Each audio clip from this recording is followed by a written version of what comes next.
성경의 이스라엘의 역사를 보면 우리 민족의 역사하고 상당히 많이 닮았죠. 다윗이 왕이 되고 나서 솔로몬 때 그 나라의 번영이 절정에 달했습니다. 그 명성이 막 세계에 다 떨쳐져 가지고 소문을 들은 여러 나라들에서 예루살렘에 와 보기를 원했고 그렇게 또 방문했었죠. 그런데 아쉽게도 거기까지였어요. 솔로몬 뒤부터는요, 나라가 남북으로 완전히 쪼개졌죠. 우리처럼. 그렇게 한 300~400년을 지나오다가 나눠져서 먼저 북이스라엘이 메소포타미아 지역의 패권을 잡은 아시리아에 의해서 비참한 최후를 맞이합니다. 완전히 멸망해버렸습니다. 그리고 나서 그로부터 한 140년 정도가 지나가지고 이제 유다가 이 마지막 남은 생명의 촛불이, 나라의 운명의 촛불이 꺼지기 직전이에요. 오늘 말씀을 6절부터 읽었습니다만 우리가 1절부터 말씀을 쭉 같이 볼 거예요. 1절에 이 시대의 배경이 나옵니다. 언제라고 되어 있습니까? 시점이 나오는데 시드기야 왕 열째해, 시드기야 왕, 유다의 마지막 왕입니다. 시드기야 왕 제10년, 서기로 말하면 주전 588년, 587년에 이제 유다가 끝나거든요. 1년 후면. 작년부터 바벨론의 느부갓네살 왕이 예루살렘에 쳐들어와 가지고요, 예루살렘을 포위하고 있습니다. 얼마나 답답하겠어요. 우리가 집에 하루 종일 집에만 있는다고 생각해 보십시오. 답답하십니까? 아니에요? 사실 저는 안 답답해요. 근데 누구는 좀이 쑤셔서 견딜 수가 없어요. 저 같은 경우는 뭐예요? 저는 2박 3일도 가만히 있을 수 있어요. 그런데 자발적으로 나가고 싶지 않아서 그냥 그렇게 있는 거잖아요. 그런데 나가고 싶어요. 너무 나가고 싶은데 이 성을 지금 앞으로 1년 더 포위가 있다니까요. 3년간이나 성을 포위를 하고 있으니 얼마나 답답합니까? 내 의지로 여기에 있는 게 아니고 지금 강제로 못 나가고 있는 거예요. 이 성 안에 있는 사람들의 형편, 이 사람들의 마음이 지금 어떨까요? 먹을 것이 떨어지고 있습니다. 언제 성이 함락될지 몰라가지고 매일매일 두려움이에요. 자, 이런 시대를 살아가는 예언자, 이 예언자의 사명은 그러면 어디에 있을까? 사실 지금이 바로 그런 시대 아닙니까? 사방에 우겨쌈을 당하는 듯한 그런 시대잖아요. 핸드폰을 열어서 다음이나 네이버 포털을 딱 열면 기사들이 어떤 이야기들이 막 쏟아지고 있어요. 굳이 예로 들지 않아도 정말 이런저런 정말 황당하고 당황스러운 끔찍한 일들이 너무나 많이 있습니다.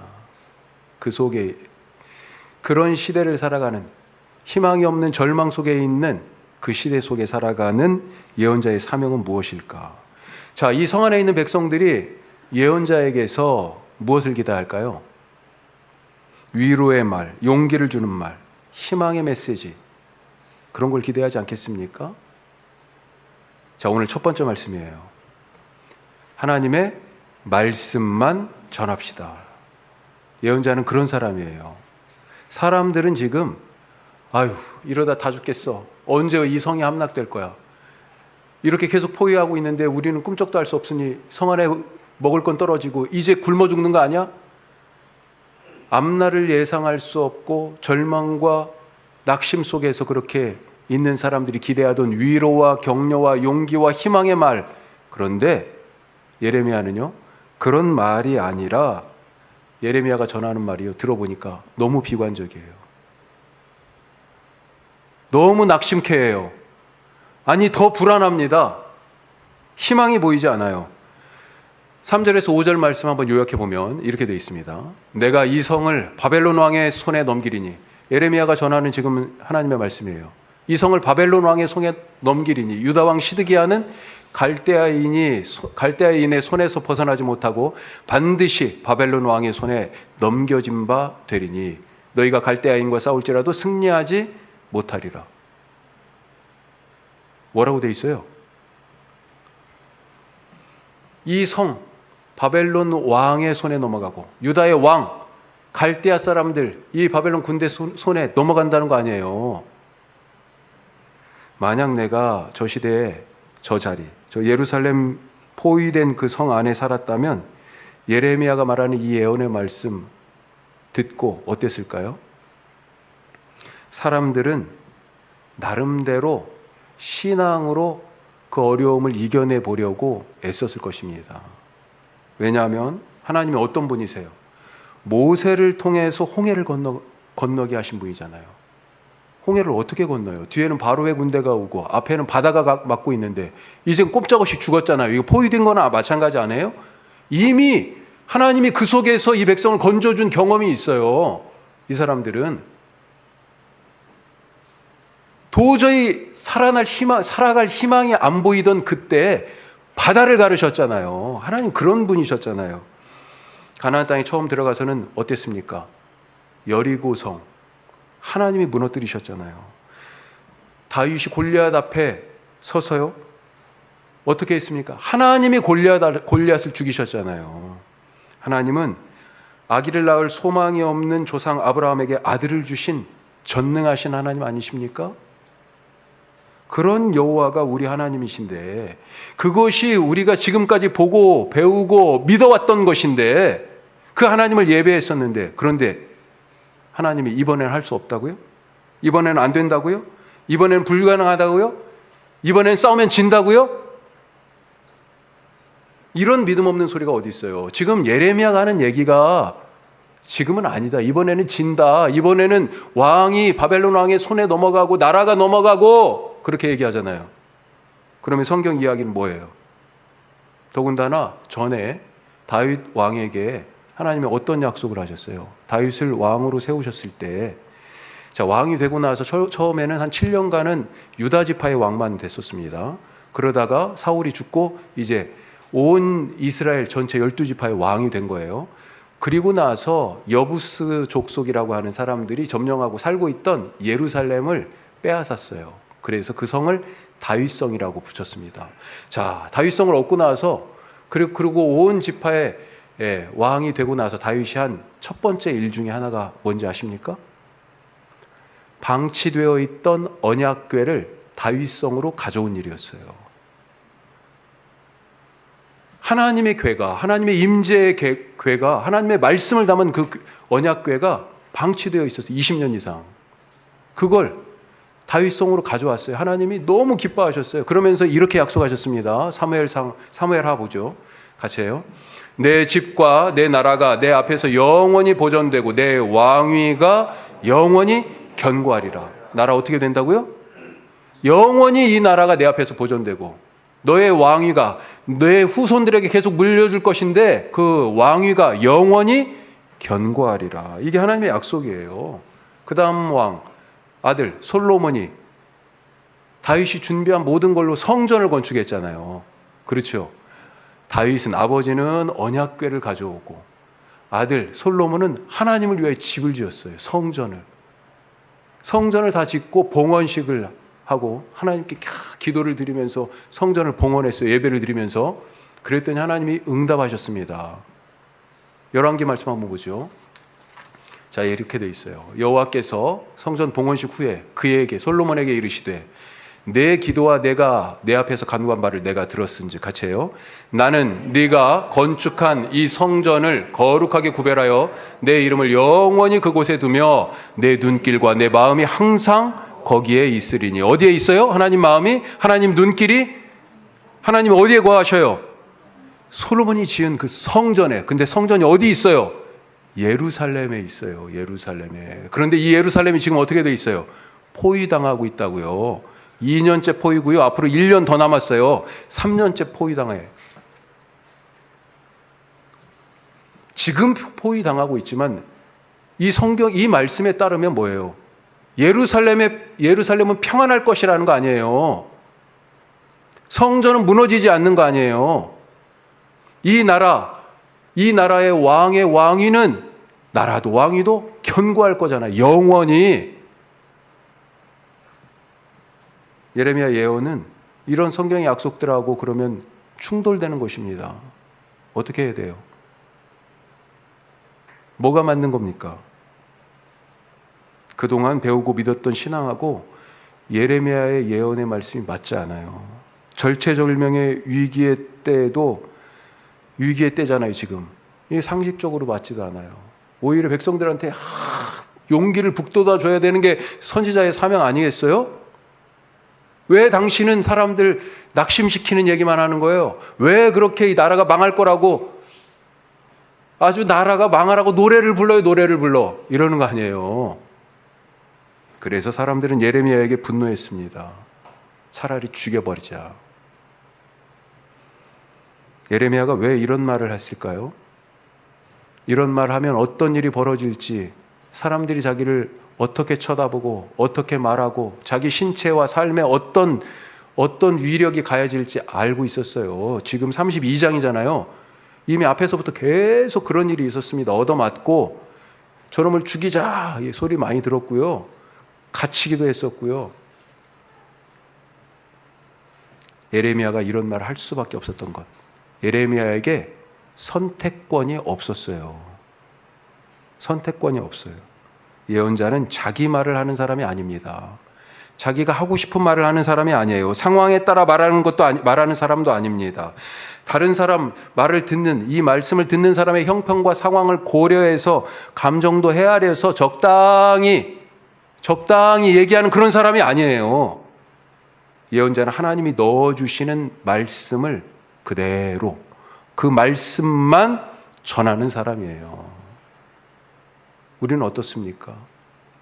과연 이 시대 속에 더 이상 미래에 대한 소망과 이 현재에 대한 어려움을 타개해 나갈 돌파구를 찾지 못하는 그 시대 속에서 하나님의 말씀만 과연 가감없이 선포하는 그런 사람인가?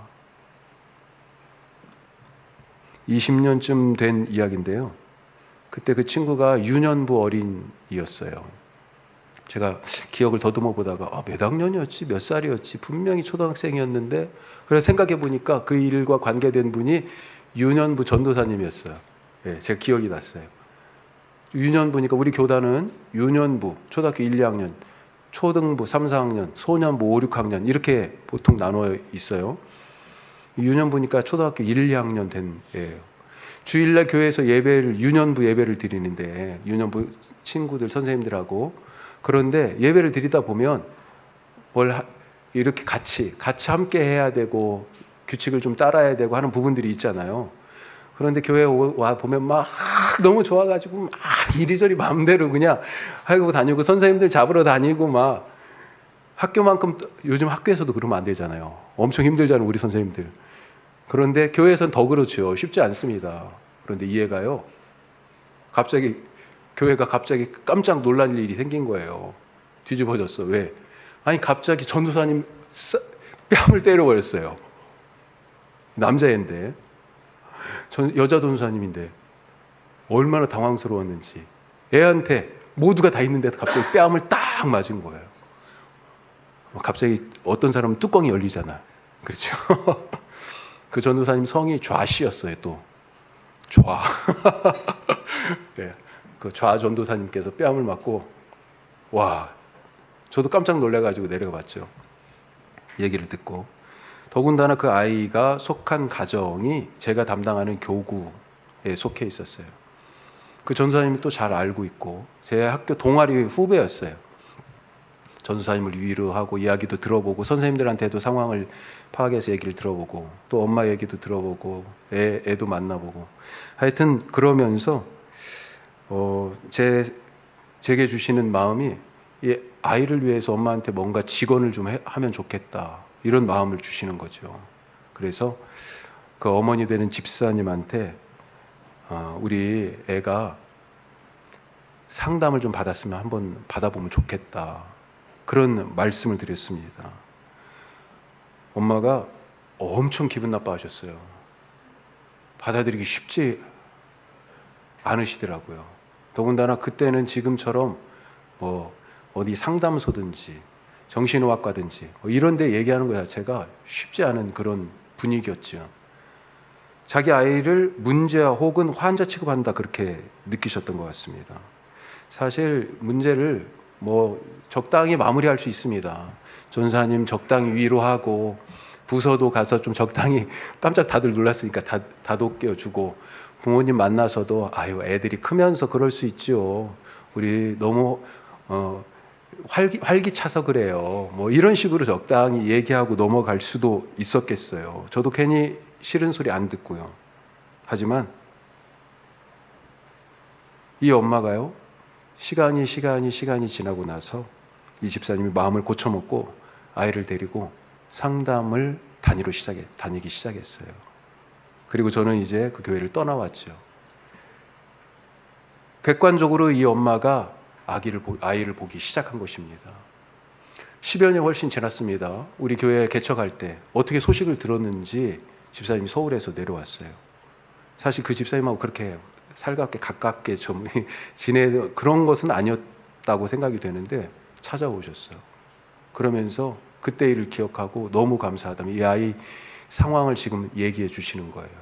20대 이제 후반이 넘어가면서 자기 직장도 갖고 아직도 그런 부분들에 대하여 관심을 갖고 때로는 상담도 받고 그러고 있지만 계속해서 잘 케어해 나가고 그렇게 성장해 가고 있는 모습을 들었습니다. 사실 듣기 쉽지 않아요. 그렇죠? 그리고 그런 듣기 쉽지 않은 마음을 알기 때문에 말하기도 쉽지 않아요. 다른 분들도 사실은 다 말하고 싶어서 알고 보니까 다 그게 보여요. 그런데 그 엄마만 안 보여. 사실 말 잘못했다가 감정 상하고 관계 깨지고 쉽지 않잖아요. 하지만 때때로는 그런 것을 무릅쓰더라도 얘기해야 될 때가 있죠. 물론 주의해야 될 것이 있습니다. 나는 맞고 저 사람은 틀렸, 이런 정죄의 마음으로 얘기하면 도저히 얘기가 받아들여지지 않아요. 진심을 담아서 사랑으로, 때로는 우리 관계가 그것 때문에 내게 어떤 불이익이 설령 예레미야처럼 올 수 있음에도 불구하고 하나님의 말씀이기 때문에 기도하며 그 말씀을 그대로 옮겨 운반하는 그런 예언자의 삶을 우리 모두가 이 시대 속에서 살아갈 수 있기를 축복합니다. 자, 두 번째 말씀이에요. 같이 해요. 하나님의 말씀을 가둘 수 없습니다. 자, 예레미야의 이런 말을 듣고 한두 번도 아닙니다. 계속해서 하는 얘기였어요. 시드기야 왕이요 분노합니다. 왜? 아니 지금 자기가 왕인데 이제 왕이 끌려가고요. 예? 나라는 쫄딱 망한다. 지금 이런 얘기하고 있잖아요. 도저히 가만히 놔둘 수 없습니다. 저기 이 성 바깥에 둘러싸고 있는 저 바벨론 군사들만 저긴 줄 알았는데 저기 성 안에도 있는 거잖아요. 이거 둘이 서로 내통하는 거 아니에요? 예레미야 간첩 아닙니까? 우리도 일제 시대를 지나왔지만 정말로 친일 부역자들, 아니 밀정, 더 악한 놈들 아니에요? 예? 예레미야가 사실 그렇게 오해받을 수 있었을 거예요. 겨우 이신 군사들이 혹시 밤에라도 이 바벨론 군사들이 성을 넘어올까 봐 뜬 눈으로 밤을 새면서 성을 지키고 있고, 백성들도 하루하루 내일은 어떻게 먹고 살지, 이 성 안에서 나갈 수도 없고, 그렇게 두려움 속에서도 희망의 끈을 놓지 않고 그래도 살아가려고 애쓰고 있는 이 백성들, 이 말 들으면 이제 나라 망한다는데, 우리 끝장났다는데, 이 성 완전히 무너진다는데 낙심되잖아요. 정말로 어떻게 보면 매국적 발언입니다. 예레미야의 말이. 시드기야 왕이 그래서요 조치를 취합니다. 우리 5절 말씀 뒷부분 보죠. 유다 왕 시드기야가 이르되, 같이 해요. 내가 어찌하여 이같이 애언하였느냐 하고 그를 가두었습니다. 그래요. 이게 짧게 나와 있지만 지금 얼마나 지금 화가 폭발했겠어요. 저럼 가둬버려. 입을 틀어막아. 전혀 듣고 싶지 않은 말입니다. 예레미야의 말. 듣고 싶지 않아요. 듣기 싫은 말이에요. 그래서 가두었어요. 입을 틀어막았습니다. 하지만 하나님의 말씀은 늘 듣기 좋을 말만 있는 것이 아니죠. 그렇죠? 하나님이 어떤 말씀 여러분들이 좋아하세요? 하나님한테 어떤 말씀 듣기 원하세요? 내가 너를 구원하였다. 내가 너를 돌보고 지켜주겠다. 내가 너를 결코 떠나지 않겠다. 내가 너를 고쳐주겠다. 아멘입니까? 부족함이 없이 풍성하게 하겠다. 내 앞에 있는 모든 장애물, 모든 대적을 내가 다 제거해 주겠다. 너에게 복을 주겠다. 번성하게 하겠다. 언제나 나는 내 편이다. 이런 말씀 원하십니까? 아멘이죠. 아니, 하나님이 이런 말씀 하시는데 아멘 해야죠. 아멘. 안 그렇습니까? 그런데 이렇게 내가 듣기 원하는 이런 말씀만이 하나님의 말씀이 아니에요. 신명기 27장 말씀에 보면, 신명기니까 이제 광야 생활의 마지막입니다. 마지막 해예요. 이제 내년이면 조금 있으면 이 요단강 건너서 약속의 땅에 들어가요. 그런데 신명기 27장에 약속의 땅에 너희들이 들어가면 할 일을 얘기하시는데, 이스라엘 12지파를 둘로 나누라고 하십니다. 그래서 축복의 말씀을 위하여 그리심산에 6지파를 세우고, 저주의 말씀을 위해서 에발산에 6지파를 세우라고 그러셔요. 무슨 말입니까? 양쪽에 6지파씩 서가지고 축복의 말씀을 선포하면 뭐라고 그래요? 그 말씀 내 말씀입니다. 아멘 하라는 거예요. 아멘. 저주의 말씀, 이 말씀을 지키지 않으면 어떤 화가, 어떤 심판이, 어떤 징계가 따를지, 저주의 말씀을 선포하면 역시요, 그 말씀도 내 말씀입니다. 아멘 하라는 것입니다. 누가 그런 심판을 원해요? 누가 그런 징계를 원해요? 누가 그런 고통을 원해요? 어려움을 누가 원해요? 그럼에도 불구하고 아멘 하라는 거예요. 하나님은 함께 하시기도 하지만 떠나기도 하십니다. 고치기도 하지만 아프게도 하세요. 자유롭게도 하지만 가두기도 하세요. 하나님은 창조하셨잖아요. 그런데요, 창세기 1장에 나오는 이 창조 하나님이 창세기 6장에 가면 어떤 하나님이에요? 세상을 물로 쓸어 심판하시는 하나님이에요. 창조도 하시지만 심판도 하시는 분이에요. 축복의 말씀, 위로의 말씀, 격려의 말씀, 이런 말씀 들으면 어떤 마음이 들어요? 용기가 나고 힘이 솟고 그렇습니까? 위로가 되고. 징계와 채찍, 다가올 재앙과 심판의 말씀 들으면 마음이 어떻습니까? 불편해요? 불편하고 찔리는 말씀도 하나님의 말씀이에요. 사람들은 예레미야의 예언을 듣고 마음이 몹시 불편했습니다. 예? 화가 났어요. 매국노다, 나라 망하라고 지금 노래를 부르고 있구나. 죽이려고 했어요. 입을 막으려고 아예 그냥 가둬버렸습니다. 사람들하고 격리를 시켜버렸어요. 그 말을 아무도 못 듣게. 하지만 하나님의 말씀은 결코 가둘 수가 없습니다. 가둘 수가 없어요. 아이가 편식하면 엄마가 뭐라고 그래요? 야, 이것도 먹어봐.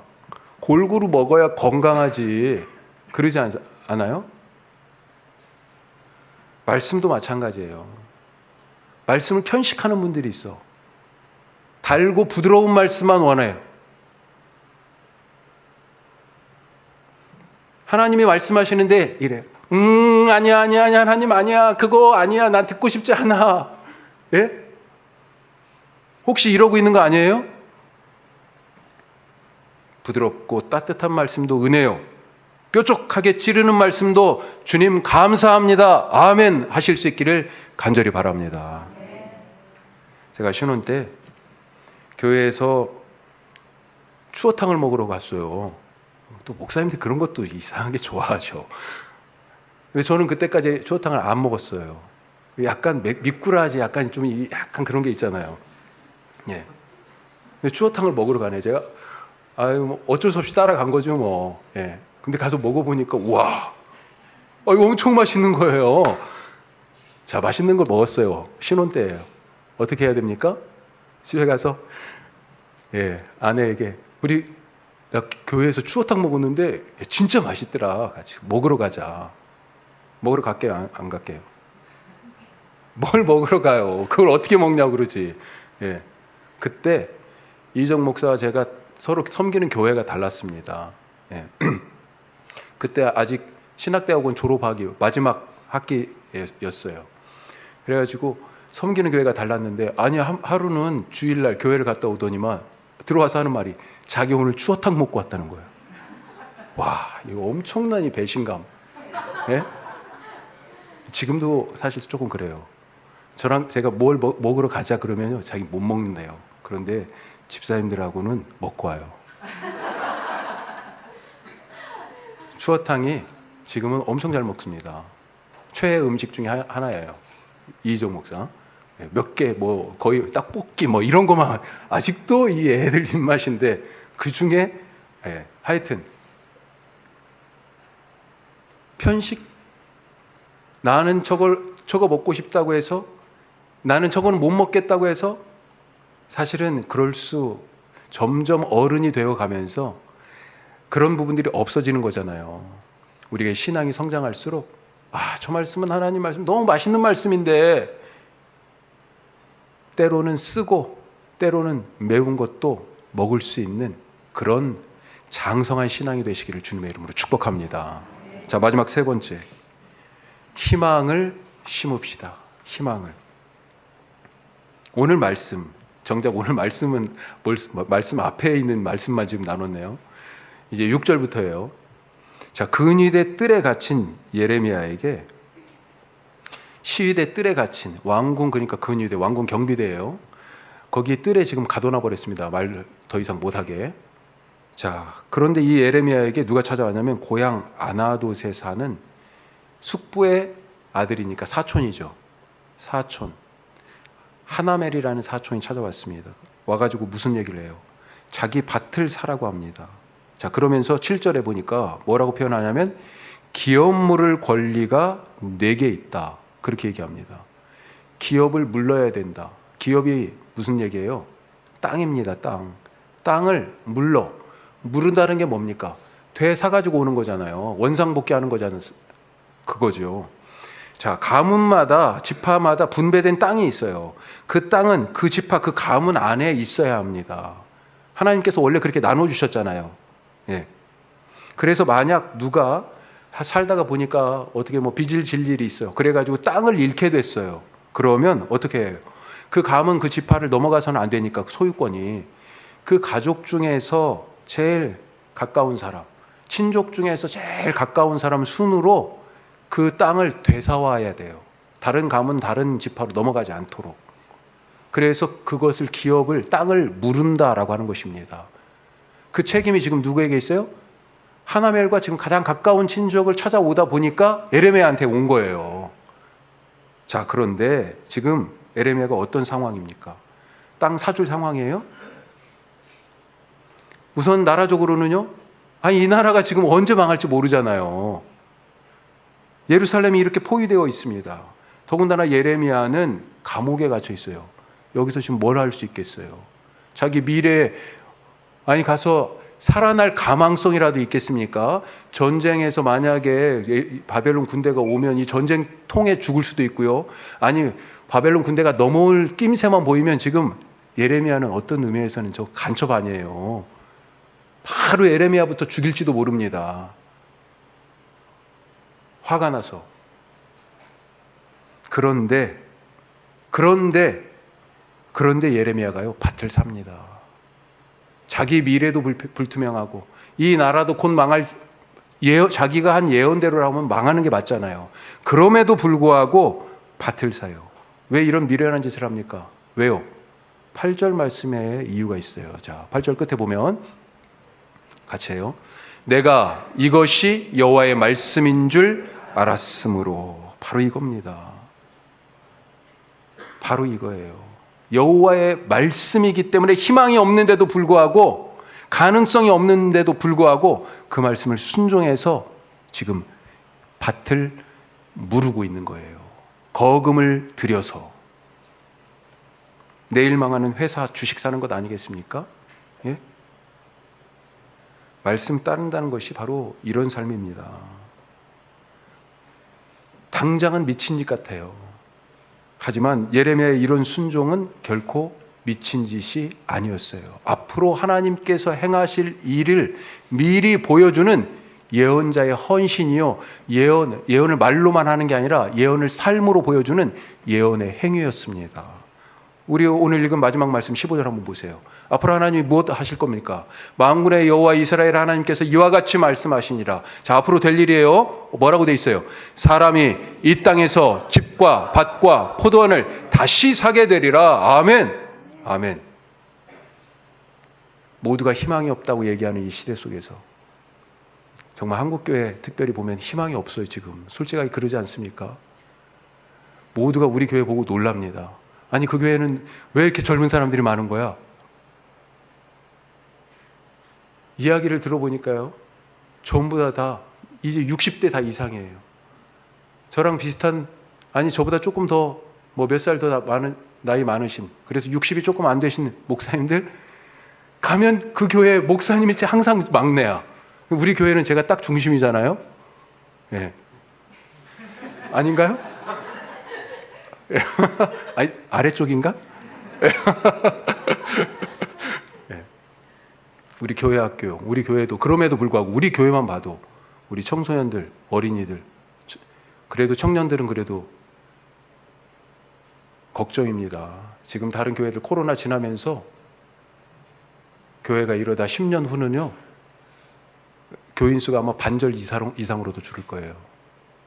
지금 목사님들이, 제 나이 또래 목사님들은 사실 임지가 없어서, 담임 목회 임지가 없어서 가지 못하는 분들도 계세요. 그런데 10년쯤 지나면요, 담임 목사님을 못 모셔가지고, 예, 한 목사님이 여기도 가고 저기도 가서 설교하는 일이 생기지 않을까 싶어요.